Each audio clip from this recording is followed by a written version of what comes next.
right, I guess we're ready to start. Yep, we are recording. Welcome, everyone. Want to start the meeting by offering a thought for today. And today's thought is, you are braver than you believe, stronger than you seem, smarter than you think, and loved by more than you'll ever know, by Alexander Mimnet. So with that opening, I know that we have some, first, I know we have some visiting Rotarians. And if you could introduce yourself, maybe start with John. You have to unmute yourself. All right, good afternoon, everyone. My name is Jonathan Fullen Wellen. I'm with the Boy Scouts of America.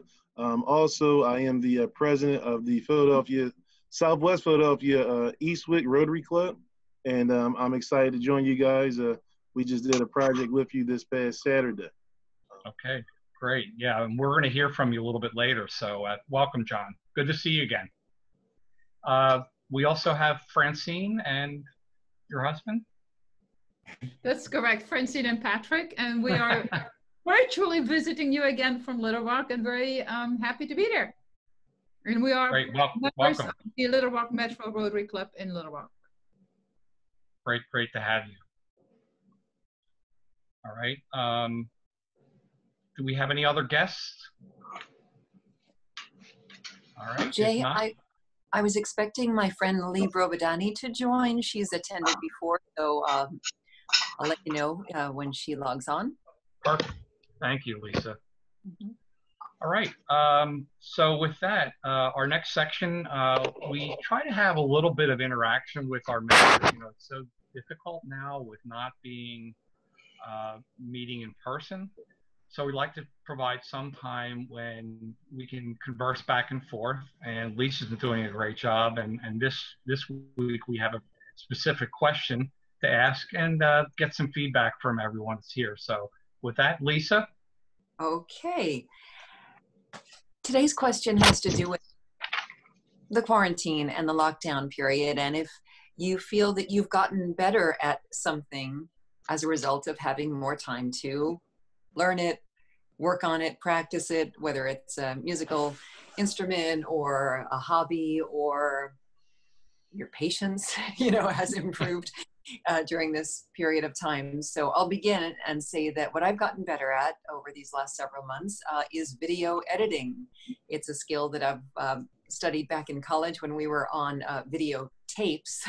And now that it's all digital, I just taught myself how to use iMovie, and it's digital editing now, and I've been enjoying that, and I will be putting some of the skills to use for the Rotary Club, which you'll hear more about later, video editing. So we'll go around the Zoom room, and we'll ask Dr. Vicki if you'd like to begin, and then Alex, and then Dr. Jeff. So Vicki, what have you gotten better at during the pandemic?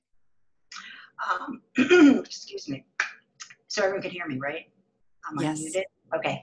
I feel that I've been writing these updates since the epidemic started, or the pandemic started, and I think that I have gotten so much better at understanding data and how things can be presented to people. Like, you can spin numbers to make a point that the points can be vastly different, but yet you can still use the same numbers. So it's just pretty interesting. And we all are benefiting from your update. For that. Alex, if you're there, we can ask you to unmute and answer what you've gotten better at during the lockdown. Yeah, can you guys hear me okay? Hello?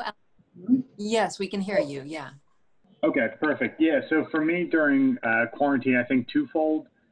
One, I've gotten a lot better at cooking. I've had to cook a lot, lots of new stuff, and also at the beginning of quarantine, supplies were limited. So had to be pretty flexible. And touching on that, I think that my patience, you mentioned earlier, has gone up significantly, and just accepting things as they are, not as they should or shouldn't be. Thank you. Marva, if you're there, could we hear from you next or soon? Sorry, I'm working on my phone here. So, oh, and Dr. Jeff is back, but he doesn't look ready. So Marva, if you're there, do you want to respond? All right, hey, Dr. Jeff, are you available to answer the question, what you've gotten better at during the quarantine? Have you been working on any musical instruments or hobbies or anything?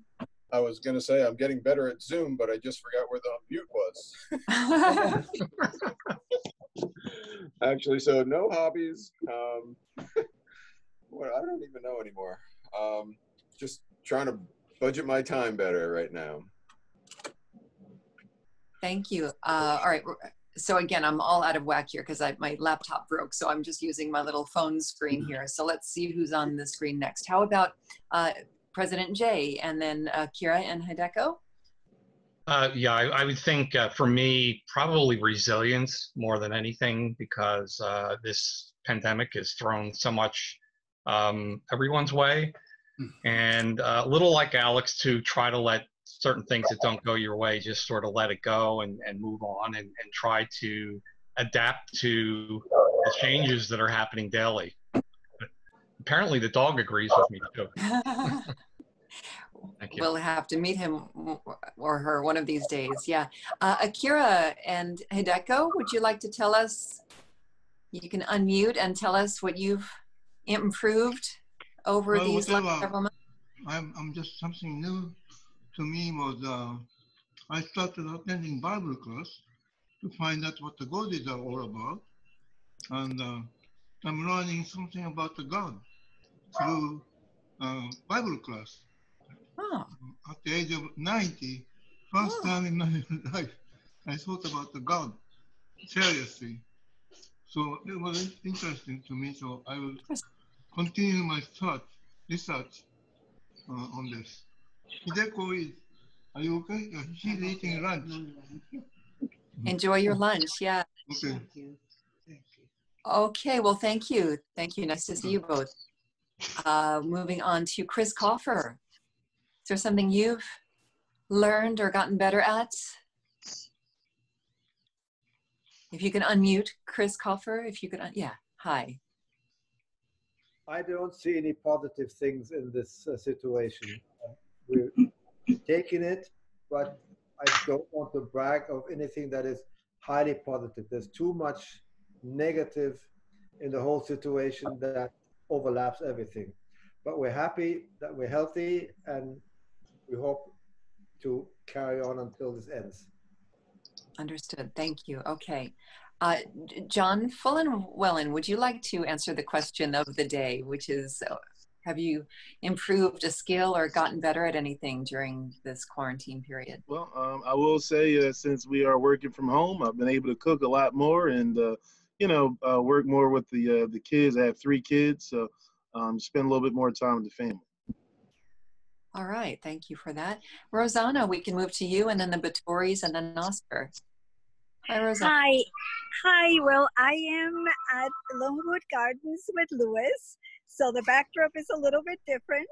But there's always something good that happens in everything. And I think for me, I've been getting closer to a family that I have in other cities that I haven't contacted as much, friends that I haven't contacted in a while. And it's really nice when you hear, what people have been doing and, the things that you still share in common, it kind of brings the whole world a little bit closer together. So even in these times, good things can happen. Thank you. Yeah, and Longwood, enjoy your day there. Beautiful place. Joan and Joe here. Joan and Joe, you want to unmute and answer? I think for me that I've been better at reaching out to people at a distance. Oftentimes you get caught up in day to day, and there's so much to do that distracts you from reaching out to others, especially now. We have older friends who need someone to talk to, and I find myself on the phone for an hour, which really I don't do ordinarily, but I feel like I'm providing therapy to other people. And I'm staying in touch with Rotary Ambassadorial Scholars that we hosted here in the city. They were all going to the University of Pennsylvania under Rotary scholarships. And we've stayed in close contact with about 10 of them I sent a birthday card to Chun Zhou's daughter in Shanghai. Chun was an economics major here at Wharton under Rotary scholarship, went to Shanghai, married, and had a little girl about almost 3 years ago. And I learned that in Shanghai, they have a Wharton alumni club. Really? Regular meetings, and they have invited alumni from other institutions, both American, European, and Asian, who are all formerly graduate students and or graduates of these institutions. And they routinely get together on a regular basis, and they bring their children, they bring their families, and they're all young professionals, really. And it was so amazing to see pictures of little Elizabeth at this get-together where they focused on bringing musicians in to this party that focused on the kids. Nice. The kids were all there. They were listening to one or two musicians. They were being taught by those musicians. This was their first in-person meeting. And they sent me a picture of little Elizabeth at the piano. All the kids could take their turn, a musical instrument. And I thought to myself, we bring in puppets and clowns, in musicians and pianos and musical instruments for their young kids. Maybe we can learn something from that. That's what Rotary is about, learning what other people are doing in other countries and sharing our culture. Indeed. Yeah. Nice you're still connected. Joe, quick response to the what are you better at? And for me, I was a big skeptic about virtual communication, and being forced to communicate on Zoom and Skype and so on, I'm now a believer. So that's my big plus for the quarantine. I've actually done many virtual meetings, and they've all been pretty good. All right, thank you. Yeah, I think a lot of us are feeling that way. And I know Oscar is an expert at virtual meetings as well. Oscar, what have you gotten better at? Similar to what Rosanna and Joan were saying, just reaching out to people who don't live nearby and staying in touch with them. Okay, very good. I see that Keith is on the line again from Florida, right? Do you want to unmute and answer today's question of the day? Keith, are you? I'm on mute. Can you hear me? Yes, can hear you, yeah. I'm in St. Petersburg, Florida, but I went to college and lived in Philadelphia for about 25 years, and I'm a Rotarian down here, so I just figured I would check out some other Rotary clubs, maybe. Interesting, picking up little tidbits that might be able to help our club here. We're a pretty small club, only about 25 people. But we have our meetings via Zoom every day, every week. But in terms of what I've gotten better at, I don't know. I don't feel like I've gotten better at anything. I don't know that I've gotten any worse. My life has kind of stayed the same because I already work from home. So I would always do more like activities after work, which are all pretty much canceled now. But I've stayed in touch with my family better, who aren't in the area, and then also gotten to do some kayaking in the area a bit more, but that's about it. I probably got worse at procrastinating for some reason. Working from home, I can relate. All right, well, nice to see you again, Keith. Thanks for joining us. Who else has, we have Dr. John, who is visiting. Would you like to answer our question of the day? What have you gotten better at during quarantine? Hi, John. You're muted. You'll have to unmute, John. Okay. Hello. Hello. Sorry, I jumped in late because I had a meeting, so I did not catch the question of the day. The question is, have you improved a skill during the quarantine? A musical instrument or a hobby or anything you've got? Yes. I have actually improved my skills of home repairs. I have some rentals that I used to kick out a lot of money for simple things to be done, but I just finished putting ceiling tiles in about over 700 square feet of the living space. And I just finished in my own residence. I just finished replacing a fence, over 60 feet of wooden fencing, and I built one myself. That's wonderful. Yeah. Well done. Great. Marva, do you want to gotten better at? Marva? I'm still acquiring patience. Yes, I'm learning that's my mission because I'm just very impatient. And in touch more with family, which is a wonderful thing. That's about it. I still hate quarantine. Oh, yes. Thank you, Marva. All right. Glad you're here. And Francine and husband, would you like to chime into the answer to today's question? You can unmute Francine, please. There we go. Well, I'm gonna start. So being from France, you know, we have always opportunities to perfect some kind of language. And as you know, Francine is from the Flanders in Belgium. And I promised myself that I would start learning her language, which is one of the most difficult in Europe.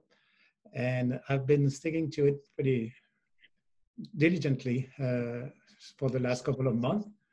And it's getting there, on top of improving my Spanish, which I've been working on for many years.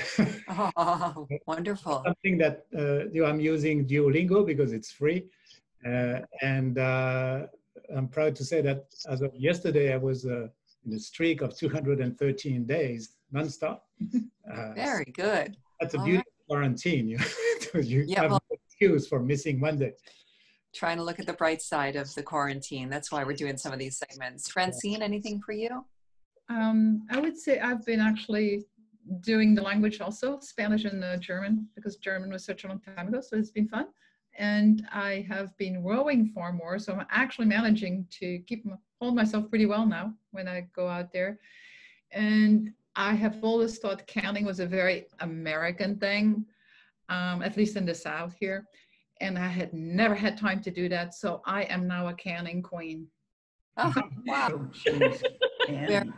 Well done. Keep in touch with people at a long distance, as we're stating Rosanna, I believe, and Joan. We had a lot of exchange students, ambassadorial scholars, and just family members that we actually have been in contact with much more now. Wonderful. Thank you.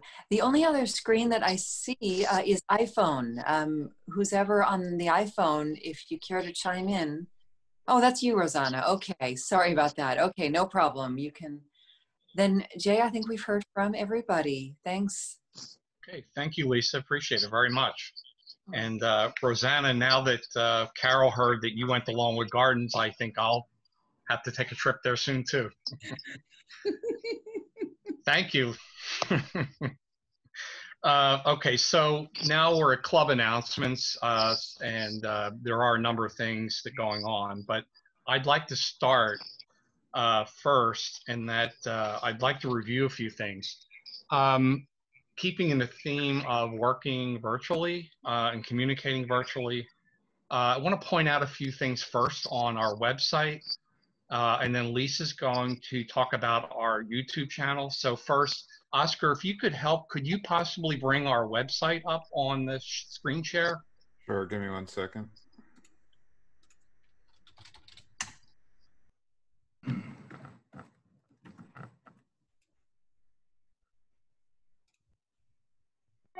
Okay, you should see okay, great. And if you could go to About the Club and then Leadership. Club leadership. Okay, so if you scroll down past the terrible pictures, or at least the one, this shows, if you go on the website, this is the leadership of the club this year. So yeah, you can see it right there. Perfect, thank you. So these are the directors of the club. These are the foundation directors, and we have some new people in both areas. And if you scroll down a little further, you'll see who's on the committees. both the chair as well as the members. So, and then the happy hour group is at the bottom. And I'm just calling this to your attention because this is probably used more for the members than anything. And if you want to know who's on a committee, this is the place you go. Just go onto the website, about the club, and then the club leadership. And then there's one other section I want to point out. If you could go over to the news section all the way to the right. So this is an area where we keep the updated news for the club. And we're just starting to build this a little bit. I wanted to call this in your attention because this is an area that you can not only keep up with the news, but also share with prospective members, people that are interested in the club, perhaps joining the club. And primarily, I have been writing for that, and certainly Joe Vittori has had some articles in here. But I want to, this is open to anyone in the club who likes to write and wants to feature something that's going on about Rotary. Feel free to write it, and you can contact me. We do reserve the right to edit. And the Public Image Committee, I'd probably share with Lisa. But I encourage you, if you have some passion and some time and want to write something specific that you think would be helpful for the good of the club, please go there and take a look at this. And we're trying to build our website up to be a real resource to not only the members, but the community, and as a way to educate the public about Rotary, and specifically, of course, our club. So you'll see on that top article, there was an article that I wrote about this last weekend. And I want to have John from the Southwest Club talk in a few minutes, but it's really about the work that we did this past weekend, which I think was remarkable during a pandemic. So if we could bring up next, Oscar, the YouTube channel, and I'll turn it over to Lisa because she and Oscar have been doing a number of things on the Public Image Committee to digitize things and get it out on YouTube. So, but I'm not sure all the members are aware of this, so we'll just take a few quick minutes to go through this. Sure. Yeah, well, you will see that we have some new content added to our YouTube channel, and they're going to continue being added to, but the general types of content that you'll be seeing are the full Zoom recordings of our meetings, over an hour plus. You'll see Rotary Club of Philadelphia lunch meeting, 25 June 2020, the different date of the different meetings with all of our little Brady Bunch squares to indicate that's the full meeting. So if you were not able to attend, you can always go back and experience the entire meeting. I'm also going to try to extract a highlight or two from each speaker presentation and post that as well. You'll see the most recent videos in the upper left corner are excerpts from Cassandra Bolding's presentation, about the mental health challenges of the COVID pandemic, as well as the racial trauma. She had two, really, it was a great overall presentation, but I just broke them down into two segments so that they were at a length that, people could more easily digest during the middle of a workday. So let's everybody be aware of this and look forward to this as being a resource for anybody who said, well, what kind of speakers do you guys have? What topics do you cover? We're going to start using this YouTube channel as a place to refer people to find all the, we have excellent speakers, and really good information is being disseminated at our meetings. So we want to let people realize that there's value to joining our group and to attending our meetings. So that's the other thing. And then the other features that we have started to upload are the foundation recipient expressions of gratitude You'll see several of those here, the people we've given money to from our club foundation. They talk about their organization and what they plan on doing with the grant funding, as well as the member testimonial, which you'll see Oscar in the middle row on the left side there. He is the first member testimonial that we've done, and we're looking for more of you to say, yes, I'll record a quick selfie video, and it's an opportunity for everybody to get to meet our members, which we think we have great people, and we'd love for more people to know about our people and our mission and our service projects and our speakers and everything that makes the Rotary Club of Philadelphia so great. So I think Oscar's posted the link to our YouTube channel. Feel free to get on your social media and share it and tell everybody about it. Thank you. Great, thank you, Lisa, appreciate it. And don't forget, when you go to the page, you can subscribe and also click the little bell, and that'll give you a notification when a new video is uploaded. So it's an easy way to just keep in touch. You don't have to keep going back and forth.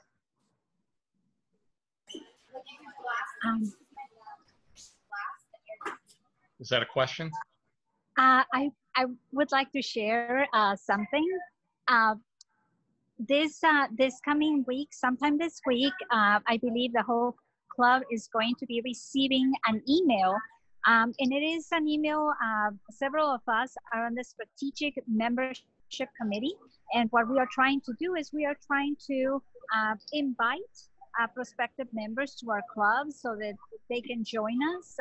They will be receiving this email where it asks that if you belong to any other association, civic association, school association, philanthropic association, and you would like to share the contact of that association with us, one of us in our committee is going to be reaching out to them to invite them to our Zoom meetings, to invite them to our events.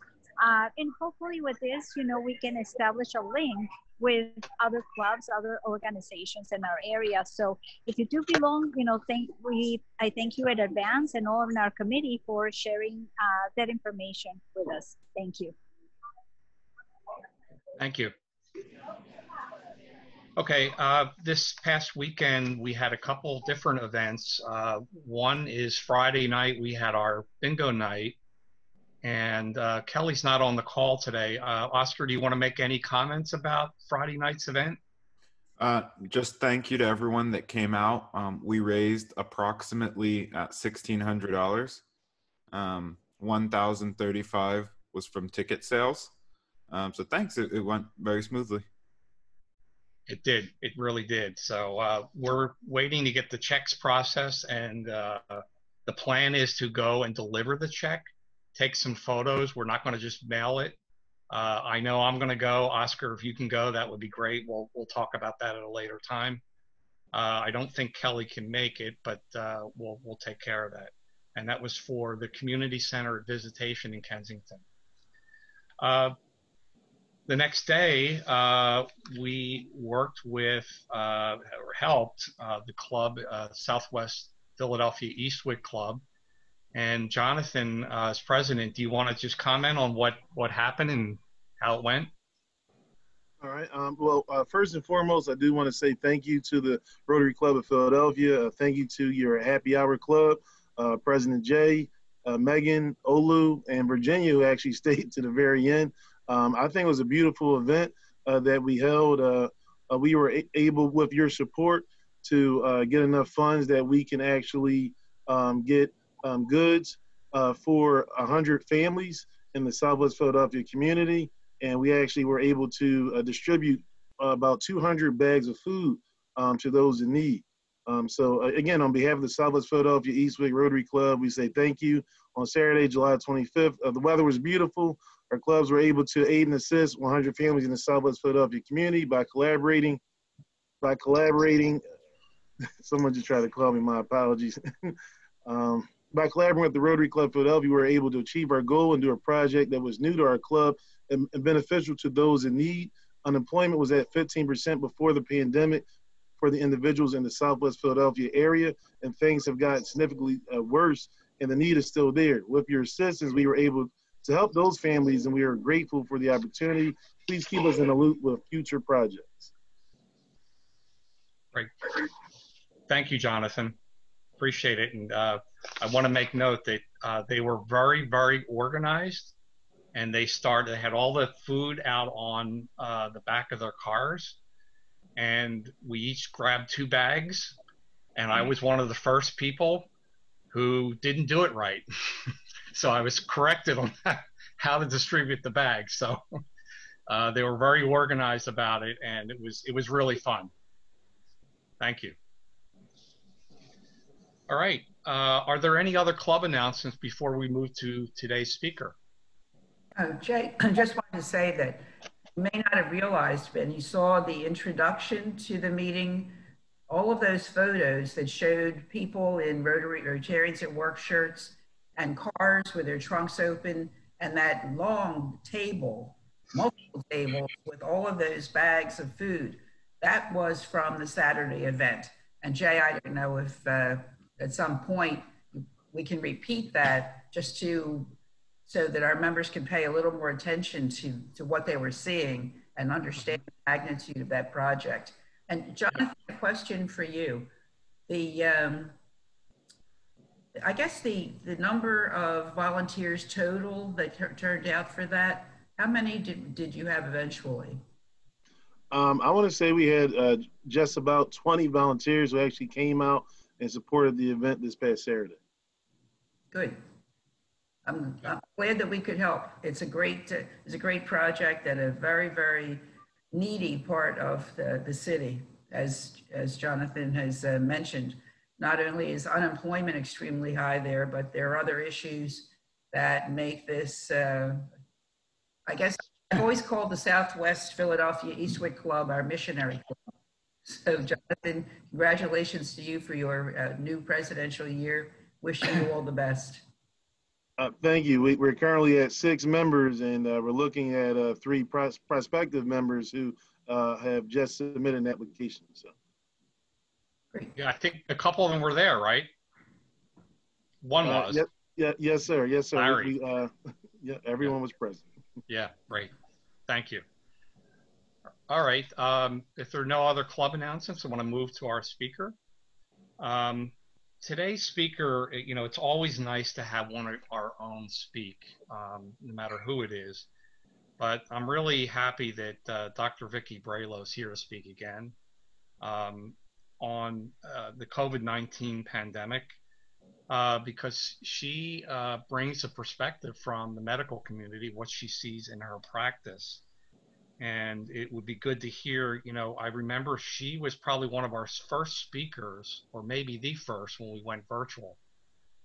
And I don't know about everyone else, you know, March and April seems like 2 years away from today. Time sort of stood still, but she is an amazing person, and her practice, she's been practicing in medicine for more than 30 years.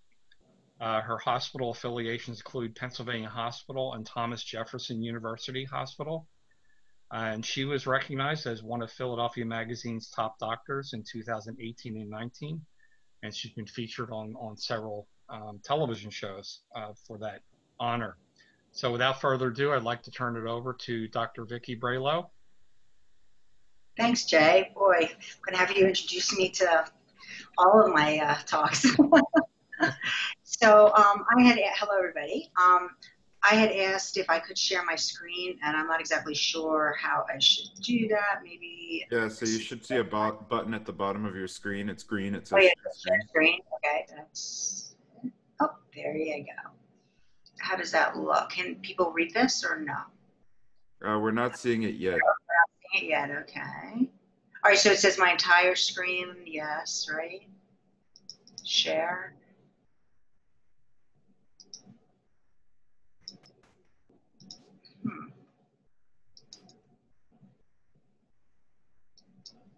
So that pops up. What do I want to share the application window?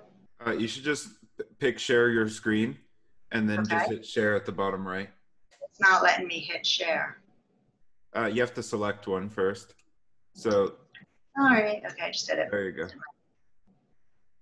All right. So how does that look?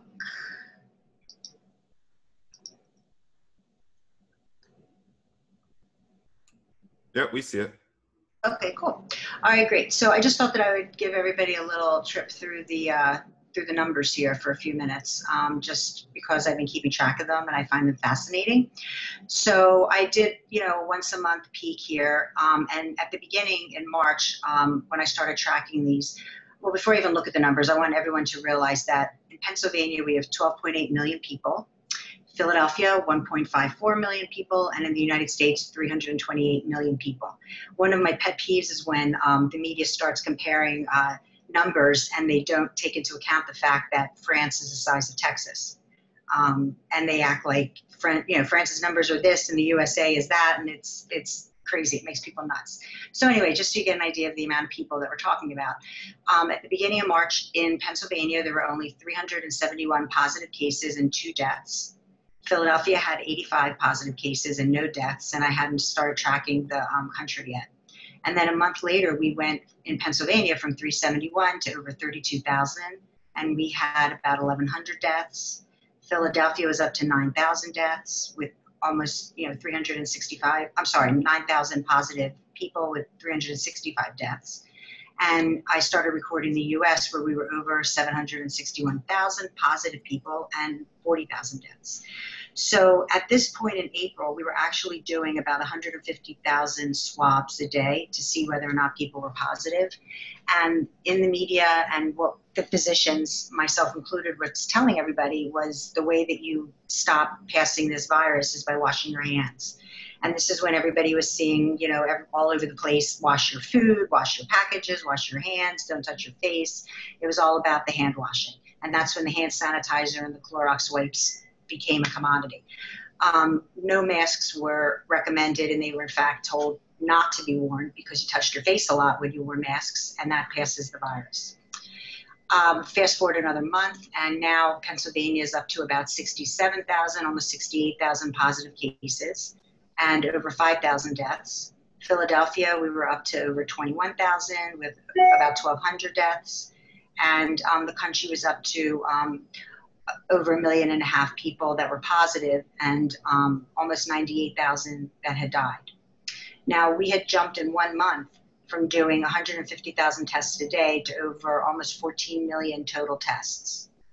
And all of a sudden, through studies that had been done, in the lab, we realized that hand washing was important, but the virus was primarily being spread through respiratory droplets. And that's when everybody started the campaign about masks. And this is right around Memorial Day, if you want to look at that. So this is really when masks came into play. And a month later, we had jumped to 81,000 or almost 82,000 positive cases, 6,400 deaths. Philadelphia is almost 25,000 positive cases, 1,500 deaths. And this is when we became modified green in Philadelphia. And many of the counties were opening up. The US had almost 2.5 million positive cases and 122,000 deaths. And these are now the numbers as of Tuesday. So in the US, we're up to over almost 4.5 million people that have tested positive and 151,000 deaths. Now, these numbers are huge, and they can be, they look terrible because, when you see 151,000 people that have died, it's terrible. But I don't want people to have a panic about what is going on, mostly because this is preventable, individually preventable. And I want you to understand the actual, how bad it really is. So one of the things that scientists do is they look at what's called a case fatality ratio. And a case fatality ratio is basically a number where you take the number of people that died and you put it over the number of positive cases that you have. The infection fatality ratio is a little bit different, and that is a number that is used usually about a year or so, or at least 6 months to 8 months after a disease has started, because when you calculate this number, you use the amount of people that have died, but to the positive cases, which are just nasal swabs, they also had people that have positive antibodies who didn't even know they were sick, so they never got swabbed. So the denominator in this fraction is a lot bigger, and this number is actually a lot more accurate, and it's usually much lower than the case fatality rate. Unfortunately, we use the case fatality rate at the time of an epidemic or a pandemic, and this is what's really driving the economy. So as you can see, the case fatality rate in April, the end of April, is 5.4%. Before Memorial Day, it went up to 5.9%. Now, Memorial Day, July 4th, this was when everybody was kind of flipping out about transmission because of the beaches and vacations and all of that. But here we are in June, and the case fatality rate has gone down. And here we are July 28th, and the case fatality rate is the lowest it's been so far. So if you notice, the amount of people this is the case fatality rate, by the way, for the United States. The number of people that are becoming infected, are hugely different than at the beginning, but yet look how much lower the case fatality rate is. The media doesn't use this number. They use this number. Over 4.5 million people have died or are positive, or, because that's what gets you to turn the television on. And it also gives you chest pain and makes you want to run to the bathroom. So I really implore you to try not to look at raw numbers and make decisions about how bad things are without, either asking someone to explain it to you or taking a little bit of a deeper look. Never just read a headline. So the stages of this virus, there's really, I call it 5 stages, although the 5th isn't really a stage. People will get mild disease, moderate disease, both mild and moderate. Usually you stay at home, and you can feel pretty crummy. I mean, I've had patients that, I was talking to them a few times a day because they just felt so lousy, couldn't get out of bed, they really weren't eating, but they just didn't need to go into the hospital. So I'm not trying to say that as a moderate, just because you're at home, you're not really sick, because these people were really sick. And then you have this scary thing going on where you can be sick for about, almost 5 or 6 days, and now you think you're getting better, and all of a sudden you take a turn for the worse. And that is this cytokine storm that starts to go on. And these people end up needing to go into the hospital because they become severe very quickly. And they usually need IV fluids and monitoring because their breathing gets really bad. And this cytokine storm may be starting, and when that happens, they're usually in the intensive care unit. The cytokine storm is what you hear about with all that inflammation that occurs in the lungs. So there are just certain people that get this. We don't really know why. You could be the sickest person in the world initially, like have, end-stage cancer, and you're getting chemotherapy, and you have lung disease, and you can only have a mild case of this, and it never goes anywhere else. And yet you could be a 25-year-old athlete with no medical problems at all, and you're dying in the intensive care unit with the cytokine storm. So this is the huge conundrum of this virus, and what is really, which is very scary. I mean, to me, that's the scariest thing about this virus, is not being able to understand exactly who gets really sick. And then we don't really have a whole lot to do about that. And then on top of it, you have about 40% of the population, it's pretty much an agreement in the medical community, is asymptomatic. And that's pretty huge, because if you don't know your enemy, how do you stay away from it? So that is why this virus spreads so quickly. And it also spreads quickly because the size of the virus is so tiny that it makes it more virulent. It just spreads quicker. So virus size, makes a difference with how fast a virus spreads. The actual how a virus spread really has made people very confused, because, like I said in number 4, fomites are just surfaces. That was the number 1 issue. Wash your hands, don't touch your face, and don't touch surfaces. But that's really maybe about 15 to 20% of the transmission, maybe even less. We'll be seeing that as they do more studies. The main spread they know comes from respiratory. And you will also hear all kinds of, stories about droplets and aerosols. And at the end of the day, it doesn't really make a difference. It's in the air. If it is an aerosol, it is smaller particles that are carried on drops. The drops are smaller and finer, and the just plain droplets are bigger. So if somebody sneezes, a droplet might go 4 to 6 feet, and then it just goes to the ground. Whereas if you are singing or chanting in a sporting event, you're going to be constantly talking and chanting, and people spit out these like aerosolized fumes. And if you have the virus, that's another way that you can spread it to people, and that remains in the air for a while. So if you're next to that person and in their airspace, then you're just sucking up the virus. That's why you want to social distance. You really don't know who is going to be an aerosolized person and who's going to just do droplets. Super spreaders are another term, and that is basically a person who super spreads. That's the person that is the one contact that was positive, goes to a party, and then can spread it to like 20 different people inside a room. And we don't really know why certain people are super spreaders. We think it has to do with the way they talk. Maybe they emit more secretions. Maybe it's the actual virus, and there's different types and small changes in the virus, and the one that person had is super spreader type of virus. They basically don't know, but they have given it a term as being a super spreader. Spreading the virus occurs the most when you are indoors. You literally don't want to be indoors with people unless it's someone that you live with, or if you are indoors in a place where there's only a few other people and it's a large area and you're wearing a mask.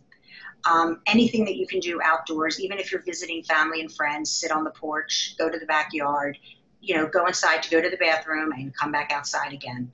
Take advantage of the weather and be outside. When I see these church services, I cringe. Be outside, don't go inside. And the reason I say that is because if you end up getting sick, we literally have 2 treatments. That's it, 2. One of them is remdesivir, and that is an IV medication that is an antiviral. It's a little bit like the Tamiflu that some of you may be familiar with when you get influenza. The doctor will give it to you so you have a shorter course and it's not as severe. And that's what remdesivir does. It's only used in people that are like really sick. They've entered the hospital, they're going down, and they start getting the remdesivir, and we hope to keep them off of a ventilator by using it. Or if they go on a ventilator, that it's a shorter course.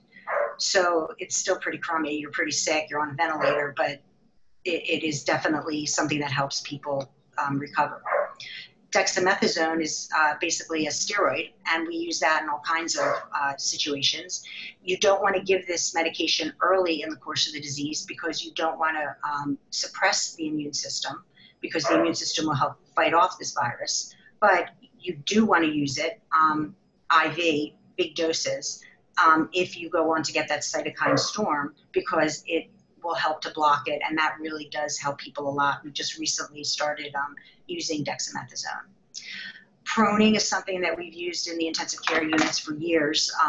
It's the weirdest thing. You have people like with straps underneath them, and they're on their bellies, and you have like 3 or 4 straps across the person, and you're suspended above your bed.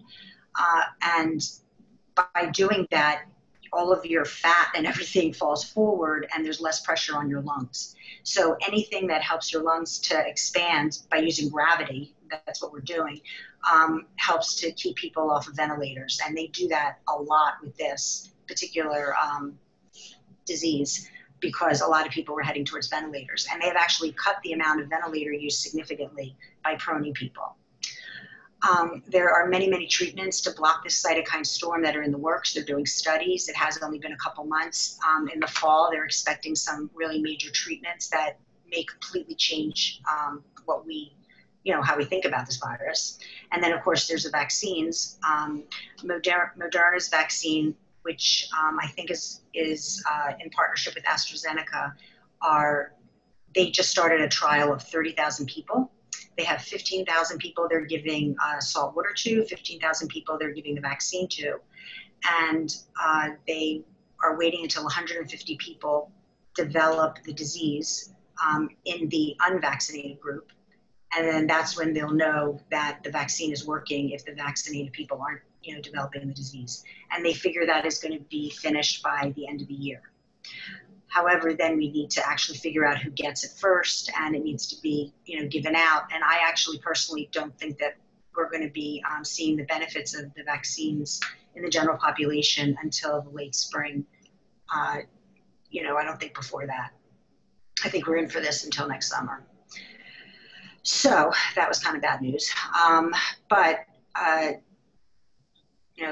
That's, I think, pretty much the reality. So another thing that I just wanted to tell people and make it clear to you is that this is a very bad disease. I mean, it's awful. It's insane that it has had such an effect physically on us, as well as mentally and economically, on the whole world. It's unbelievable. Because one of the things that I take care of a lot of patients for is heart disease. So I just want to run over just a couple little points of data here about heart disease when you're comparing it with COVID, because we're all taking COVID very seriously, as we should be. We're wearing our masks, I hope. We're hand washing, we're staying home, we're quarantining, we're not sending our kids to school, we're losing our businesses. We are all trying to do what we could do for ourselves and for everybody around us. Yet, every 40 seconds, one of us is dying of a heart attack. Every 40 seconds, one American has a stroke. That's crazy, because we're sitting inside and eating our cannolis, but your risk of having a heart attack is higher than your risk of developing COVID if you're taking precautions. So in 2019, there were over 1 million coronary events, okay? I mean, that is a lot of coronary events, especially when you compare the numbers here. These are events. Here we've only had 4 million positive cases of COVID. 1 in 4 Americans die of heart disease. Heart disease is the #1 cause of death since 1900, except when they had the Spanish pandemic. 121 million of us this year are going to be diagnosed with heart disease. So that's like that's what I actually wanted to show you that was positive. That's like having a positive COVID test, but you are not sick really from the disease. You're one of those 40% of asymptomatic people, because you probably don't know you have the heart disease. In 2018, over almost 850,000 people died of cardiovascular disease. And tobacco actually causes 7.1 million deaths. You read that. So, and that's pretty preventable. So, I guess I just want people to keep in perspective the fact that this isn't the bubonic plague. You need to wear your masks, take precautions, keep yourself healthy. The healthier that you are, if you do end up getting sick from this disease, the better your chances are of, beating it. One of my patients, who is 80 years old, was one of the first people that was intubated at Pennsylvania Hospital. And he is 80 years old, and he's still alive. He was extubated, and he's actually going home from rehab tomorrow. He went in the hospital March 26th. And he's walking 150 feet now. He's got a long road ahead for his recovery. And talking, his brain is fine. It's just remarkable. But that was because 3 days before he went in the hospital, he was playing racquetball, because he was that kind of 80-year-old. So he ate well, kept himself healthy, and he's doing really well. He's really lucky. So, do I have any questions? I guess I could stop my share. Hey, Dr. Bralow, thank you for the presentation. It's Oscar speaking. I guess my question is, we talk about the people that take a term for the worst 5 to 7 days. Is there anything that those, like if you're positive, is there any vital signs or anything that you should be monitoring to see if you're getting worse or better? Yes, thank you. That's a great question. So one of the weird things about this disease is the oxygenation, your oxygen levels. Normally, when your oxygen levels drop below 90%, you will feel short of breath. And in this disease, for some reason, your oxygen levels need to drop to like below 70% before you really are significantly short of breath. So once you get to 70%, though, it's much more difficult for us to, get you better. So initially in this disease, people were coming into the emergency rooms with such low oxygen levels, they had got really sick really fast once they were at the hospital. If you have what's called a pulse oximeter at home, I put this in my newsletter for all my patients to buy. It costs about $60. You can share it with people. You know, if you have any friends that, you know, you just want to share one of them. And if you feel that you are sick with this, or that you've been exposed and you want to track your oxygen levels, you just clip it onto your finger, and it push a button, it's on a battery, and it just reads your oxygen level. And if it starts to drop, you need to go over to the emergency room. Thank you. Below 90, Vicki? Below 90. Dr. Bralow, I have a question. Sure. You know, initially the lockdown was to stop the overflowing number of people going into hospitals and overwhelming them. This has caused tremendous economic cratering. It has caused vast mental health issues throughout the world. I guess I'm trying to see what's the off-ramp here. You know, what do you see from a physician's perspective in terms of public health going forward in the coming months? We all just continue to stay in our homes? I mean, what's your perspective on that issue? Another really great question. It is. So the reason that we're all quarantining is so that we all don't get really sick at the same time and overwhelm the hospital system. Okay, it doesn't have anything to do with getting rid of the actual virus by staying inside. Because if all 328 million, there's something like 150,000 ICU beds in the country. And if 150,000 people need them at the same time, then we're in big trouble. And with 328 million people, that was the big issue initially, because we really did not have an understanding of how, you know, it was just all of a sudden people were on ventilators. Okay, we just had no handle on this. That's the whole flatten the curve thing, because if you take the curve instead of peaking it where there's like 300,000 people that need a ventilator, that's going to be a bad situation. You flatten it out so that people may be getting the same amount of people might be getting sick, but it's going to be over a longer period of time. That's what flattening the curve means. So the quarantining yourself, to me as a physician, I'm not a big fan of actual quarantine. I'm a big fan of individually assessing what your risk is, and then, you know, figuring out what you're going to do. Like, if you can, like, keep yourself out of as many situations as you can where you might likely be able to catch this virus. So if you don't have to go to work and you can work from home, that's great. You should do that. Because that's, you know, you're taking a huge chunk of risk out by working at home. But if you need to go to the office, that's still okay, but you should be smart about it. You wear your mask. You see if you maybe, you know, put some plexiglass around your desk. You keep the hand sanitizer around.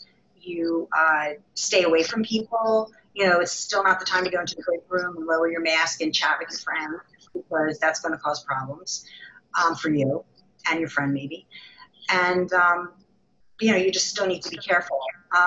I've eaten outside at some restaurants. I went to one restaurant that I will never go back to again because they were not doing what they were supposed to do, and people were walking up to the tables from the street. And I wouldn't recommend any restaurants where there's a lot of traffic going by.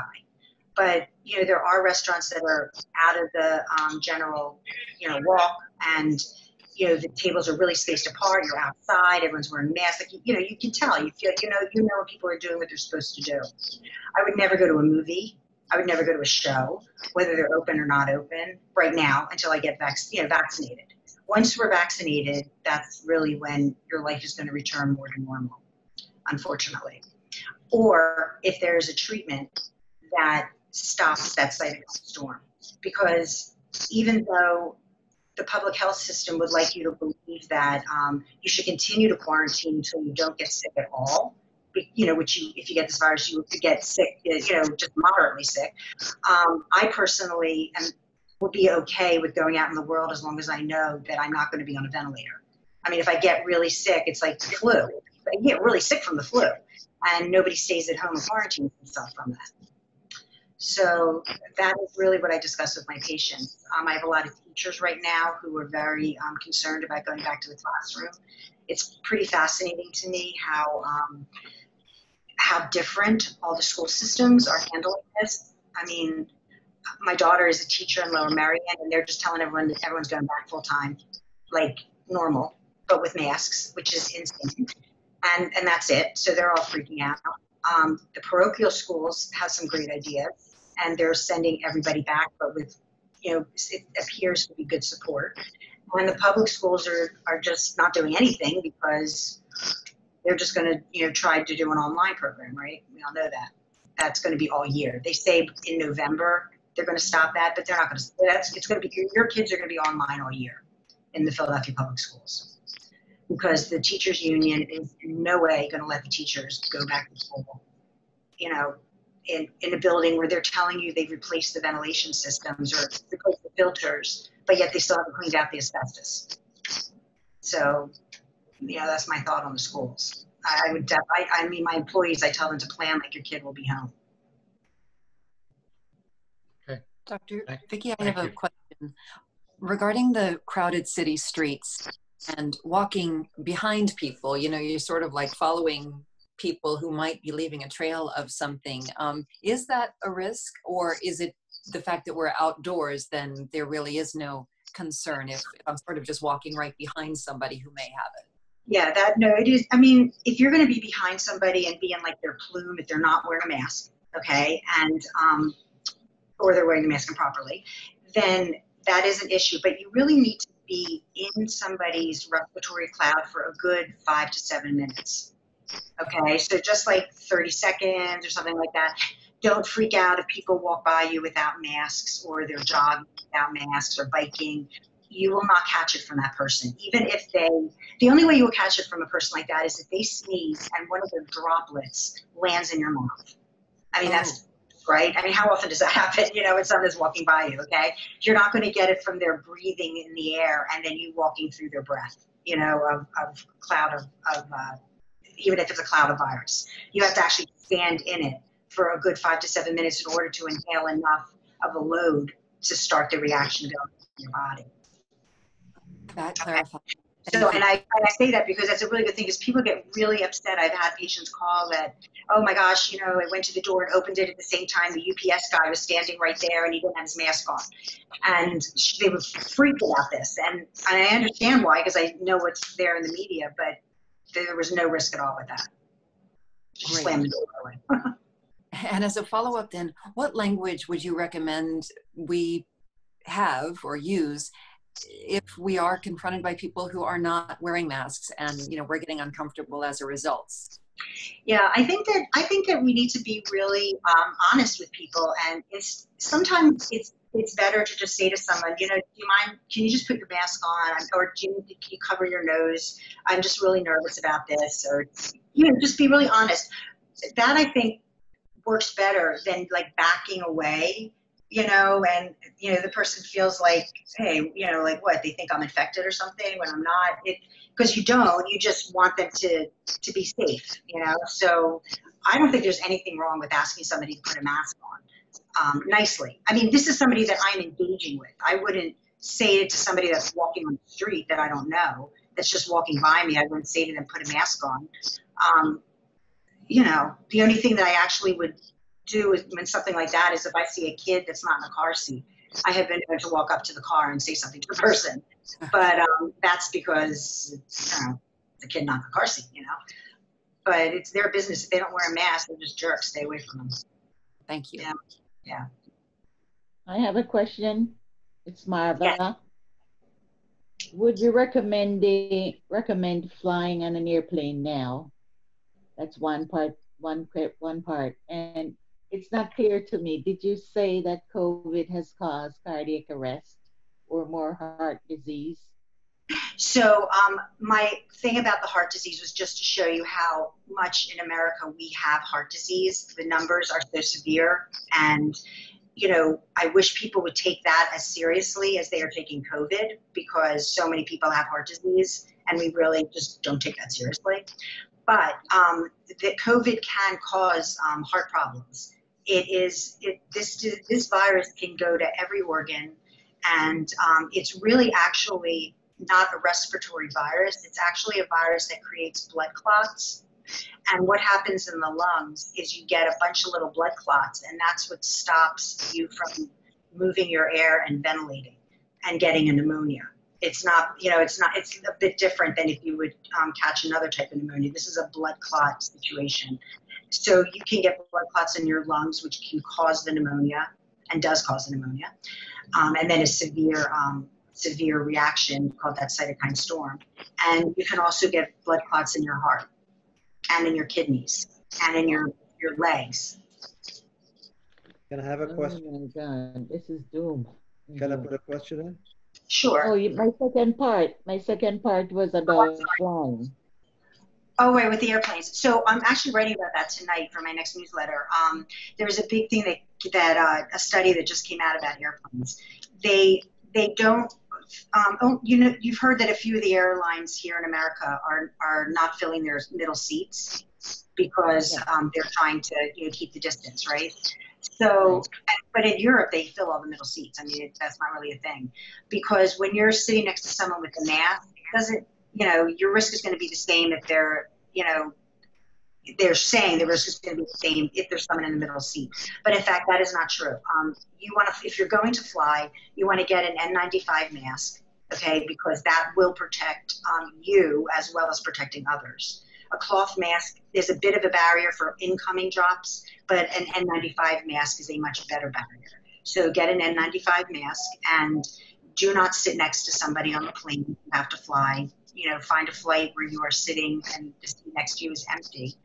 And if you don't take your mask off and you're sitting there and you wash your hands when you go to the bathroom, you wipe your area where you were sitting, you should be fine. I have had 3 members of my family fly. We had a death in the West Coast, and family members had to go out there, and everybody was fine.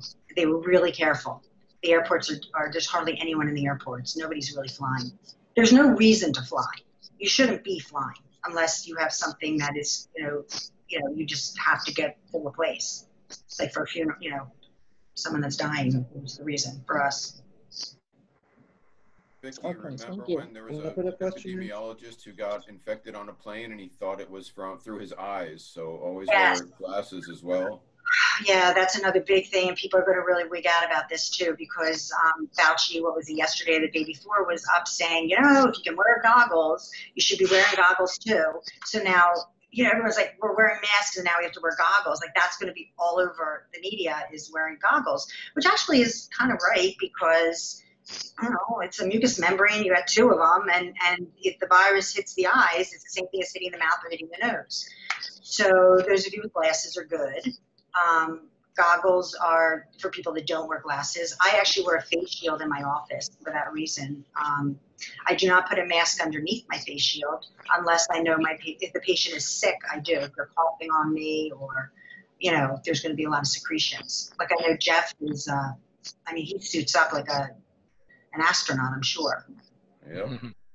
Glasses, shield, mask, everything. Yeah, because you've got the spray, all the spray stuff, right? Well, I'm keeping that to a minimum right now, but that's my new routine, gown, the whole 9 yards. So when you get it in your eyes, what's the symptoms? It's really the same. It's like the virus, like what happens is it gets into your body through a mucous membrane, which so far has not been genitalia that they have said, even though they actually have found virus in sperm, which is interesting, or an ejaculate, I should say, not in sperm, but they still are not saying it's a sexually transmitted situation. It goes in through the respiratory system. If it goes into your eyes, it tracks down into the back of your nasopharynx, which is the back of your nose, right before the mucus would drop down. And it just kind of percolates there for a few days. And then it spreads down to your lungs. So you really don't get like an eye infection necessarily from it. It's just a way for it to enter your body. What do we know about decreasing antibody levels after somebody had COVID-19? So there's a lot that they're looking at for that now too. So there's a few different types of antibodies that you make, all right? So this virus, has spikes on it, right? And it has a covering. So there are antibodies to the spike and there's antibodies to the covering. And they're finding that there's the levels of the antibodies have different immunity according to whether you build up a lot of antibody because of the spike or because of the covering. So that's one thing. The other thing is that your antibody load may drop, but that doesn't mean that you're not still going to be covered, because what's going to happen is if your antibody load drops, that's okay. If you get a little bit of that virus back in your body again, your T cells, which is part of your immune system, recognizes that, and there's a whole reaction that takes place because of even the small amount of antibody that you have in your body, Nobody has gotten COVID for a second time. I mean, there have been reports, in different countries that this person was, positive and then they were positive again. It's because the tests weren't right. It's not because they got the virus a second time. It's too soon. If you get the virus, it is still within, 6 months if this thing has been around. And most viruses you are really immune to for a good year, usually even more. So that's not, once you have it, that you're pretty lucky. You're pretty immune, although you should still take precautions if we don't know that for 100%. But it would be really bizarre if you weren't. Dr. Bralow, I have one follow-up question. I know we're running long, and but this is an important topic. Would you, there are some immunologists that, talk about herd immunity and how that affects, normal, in terms of a flu season, and then also with, COVID-19. Do you have any comments or thoughts on that in terms of how this disease would progress and particularly help with this situation in the future? Yeah, so there's two camps about herd immunity. Herd immunity is basically where, a bunch of people, for those of you who don't know it, a bunch of people catch the virus, they recover, and then they're immune. And when you get enough percentage of a population to have gone through, getting the virus and having the immunity, you're not spreading it amongst each other anymore, and it kind of dies out. One camp says that you need about 70% of a population to get infected or to have antibodies in order to have herd immunity. And then there's another camp that says 20%. That I don't know what to say about that, but either way, we haven't reached the 20%. And we certainly are not going to reach the 70% without a vaccine. So herd immunity usually occurs in, pandemics because you get a vaccine as opposed to, everybody getting sick. So we most likely are not going to see herd immunity as being the answer until we have a vaccine available. And I have to say that, for all the negativity we can say for the administration now, government administration now, of which there's a lot of negativity, the one program that is actually pretty great is this, I forget what it's called, rushing to get the vaccine done program. And there's so much red tape whenever you do anything medically or really anywhere trying to get a new product or a new service, legalized and out there. And, they are going from lab to, getting it out there in probably about, 8 months. And I have, usually these things take 4 to 5 years. And it's just because it just goes to show you how much red tape there is. It's really unbelievable. And they just cut through all of it. It is still going to be a very safe vaccine. Nothing has been cut that, that compromises the actual vaccine. So don't worry about that. When it comes out, it will be a good vaccine. And there's going to be a bunch of them because there are a lot of vaccines out there, over 200 companies out there making vaccines. And there's about 4 or 5, maybe more different ways that they're going to utilize a vaccine method. Some of the vaccines are actually using, they're putting in the RNA, which is a part of of the virus that replicates, and they inject you with that in a little microcapsule, and then it stops the replication of the virus if it gets into you. And then there's vaccines that actually kill the virus if it gets into you. It's very interesting, actually. But whatever type you take, it will be effective. Great. And you should all get it. Only 55% of the country has a vaccine. I'm sorry, I didn't hear that. Only 55% of the country is saying that they will use the vaccine. So you're saying we're going to have a COVID vaccine, which will become common like a flu shot? Correct. That's the only thing that will save us, right? Yes. Okay. Or we will have a treatment in the fall that stops us from needing to go on a ventilator, which for many people will probably make them feel a lot better about maybe doing some more stuff outside, you know, still taking precautions, but just knowing if they do get sick, they're not, you know, probably not going to die from this. Right now, you don't know that. That's the scary thing. Well, Dr. Bralow, I can't thank you enough for taking the time out of your day. You're obviously in high demand. Really appreciate it so much. You know, your advice is calm, factual, to the point.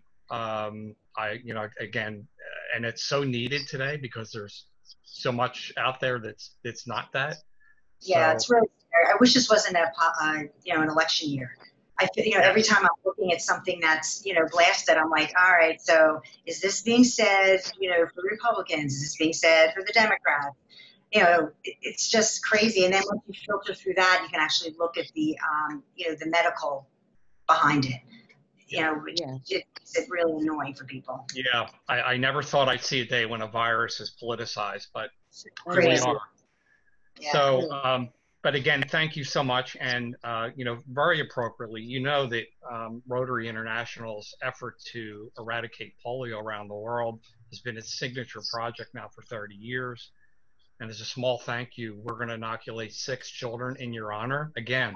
Yeah. So, thank you so much. And when we finally get back to the Pyramid Club, I'll mail you the card that indicates that. So far, I haven't been able to get back there. They'll only let, like, you know, 5 people upstairs, and that's Something it. like that. Yeah, we're still waiting on that. But thank you. And just to conclude, I want to take happy dollars. But as we're thinking about that, our upcoming meetings, you know, we've increased our meetings to every week now to keep in touch with everyone. So our next one is next Thursday, and we're having Stephen Smith, who is a criminologist. So he's a very interesting guy. I actually met at a service project back in February, and he's going to speak. And then the following week is our own DF Pace, who will be speaking about his work in the police department. And it should be really interesting hearing from him. He's our honorary member, and of course, you know, he's a Rotary Peace Fellow. So it'll be interesting to hear from him. The following week, I'm thinking about having a planning day and then the board meetings the last weekend in August. So, and tomorrow is our board meeting, incidentally. So the board needs to attend, and if anyone else wants to join, you have the information. So are there any happy dollars? I would like to add $1, or let's make it $2. One will be an unhappy dollar, Jay. The unhappy dollar is I've had this really bad toothache that's had me in a lot of pain for a few days, but the happy dollar is for our own Dr. Jeff Cabot, because he was able to squeeze me into his busy schedule, and saw him yesterday at the office. And that poor dentist is doing everything right in terms of suiting up and cleaning everything, following the procedures to the T, and I was like really impressed. Always am, but Jeff, I feel badly because during this time you've got so much extra stuff to do, and I just respect and appreciate how, you know, how well you're really looking after your patients. So I'm glad to be one of them. Thank you. I have a happy dollar for Dr. Bralow, even though she's a fellow Rotarian. She immediately said yes when I called her to be our speaker for today, and really did update us.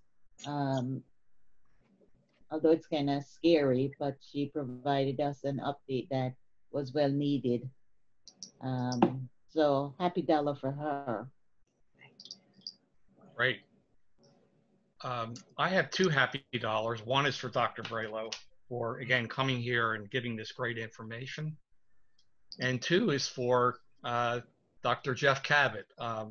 Apparently, before he took your appointment yesterday, he helped me bring back memorabilia from the Rotary Club of Philadelphia and temporarily store it. So I know he was under the gun for time, but thank you for helping with that. And we're going to get back with that memorabilia and see how we can properly and rightfully display or store or put it in a library or something. So thank you.